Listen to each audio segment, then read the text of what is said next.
السلام علیکم پیارے بچوں آج ہم حرف یہ کی کہانی سنیں گے۔ یہ حرف یہ ہے اور اس کی کہانی کی اہم کرداروں میں شامل ہیں ثریا۔ چلیے کہانی شروع کرتے ہیں۔ یا باری شروع ہوتے ہی ثریا نے اپنا ٹیلی ویژن بند کیا اور کھڑکی میں کھڑے ہو کر یا باری دیکھنے لگی۔ پیارے بچوں میرے ساتھ بولیے یا باری۔ اب بولیے یا باری۔ پیارے بچوں یا باری کی یا آواز اصل میں حروف تہجی کے حرف یہ کی ہے۔ یہ دیکھیے یہ حرف یہ ہے، اس کے اوپر 3 نقطے ہوتے ہیں۔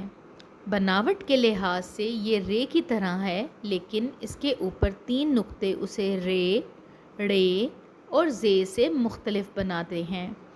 یہ کی آواز یا ہے اور یا باری لفظ اسی یا آواز سے بنا ہے۔ میرے ساتھ بولیے یہ یا باری۔ شاباش پیارے بچوں یاد رکھیے گا یہ لفظ یہ بعض اوقات زے اور بعض اوقات سے کی آواز بھی دیتا ہے۔ وہ حروف آپ اگلی جماعتوں میں جا کر ضرور سیکھیں گے۔ اب تک کے لیے اتنا ہی۔ آپ اسی طرح سے اپنی پڑھائی کرتے رہیے گا۔ اگلے سبق میں ملاقات ہوگی۔ اللہ حافظ۔